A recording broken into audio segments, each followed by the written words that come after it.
should the Titans start Ryan Tannehill versus the Texans if he is able to play? Let's hear from Mike Vrabel one more time. Ryan moving around today, and is he kind of starting back at square one as far as rehab and trying to get over that? Yeah, I mean he'll work extremely hard to get back and find a way to make the game like he always has, and again we're never going to question his toughness or his willingness to get back and help us win.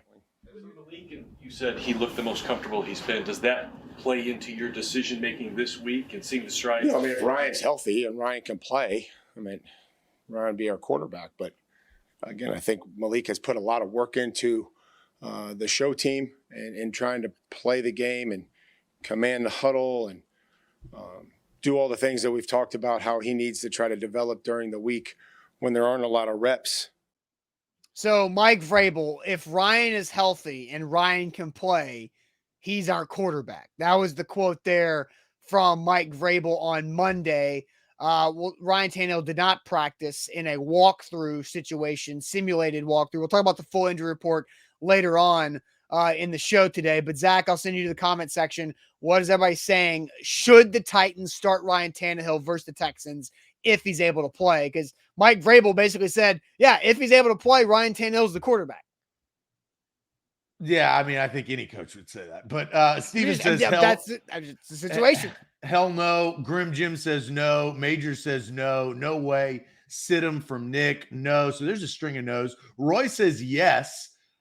We've got a couple of no's. Alejandro says no. Let him heal. No. Save him up from tighten up. Nas says no. No rest. No from Jason. Guy says yes. Antonio says hell no. Let's see. Another no coming in there. Bama Brad says yes. Scott says yes. Philip says yes. Eric says yes. There you go. There's a string of yeses. Dom says yes. Start Malik from Amar. Kyle says nope. A couple of no's coming in from Jason and Ty. Start him from Nate. Deborah says yes. Brandon says no. Jason says no. Richard says no. So a ton of comments of yes and no. I think the majority you could say no. Kick It Into the King production says no. If Tannehill is injured again, you ruin him for 2023. He came back too early from his high ankle sprain, which is usually a 4 to 6 week recovery. So Kick It to the King saying no there.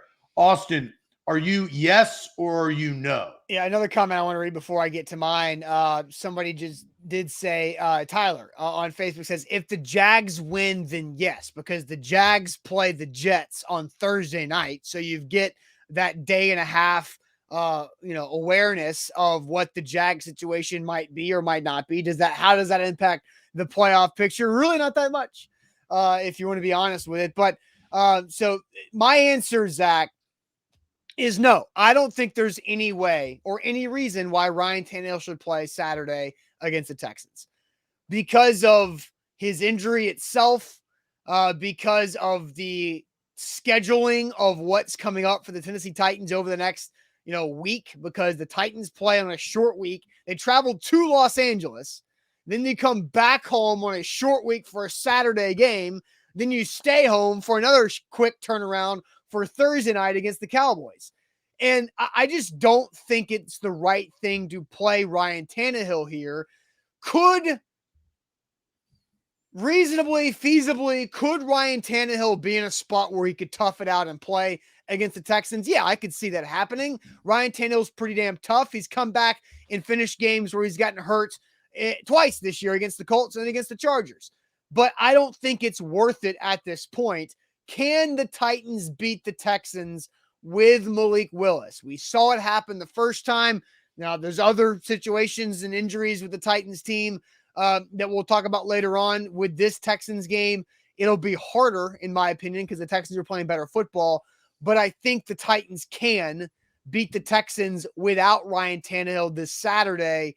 So I think it is time to sit Ryan Tannehill for the betterment of Ryan Tannehill and for the betterment of the team long term. So I agree with you. There's no way that you should play Ryan Tannehill until Jacksonville week 18. You're taking it a step further. Yes. You sit him for 2 weeks. That ankle Look, listen to Mike Vrabel. This my key word, and I was kind of waiting because we did some stuff, so I hadn't really reacted to the video. I'm going to stop it right when I want you to concentrate on the video. Ryan moving around today, and is he kind of starting back at square one as far as rehab and try to get over that? Yeah, I mean he'll work, extremely hard to get back and find a way to make the game like he always. Make the game? No, make the game. Now he went on to say if he's healthy, he'll play. Well, yeah, if I'm healthy, I'll do the show, right? Like if I'm sick, I'm not going to be able to, right? So like Vrabel did exactly what Vrabel does, but he also said make the game. Well, he made the Kansas City Chiefs game.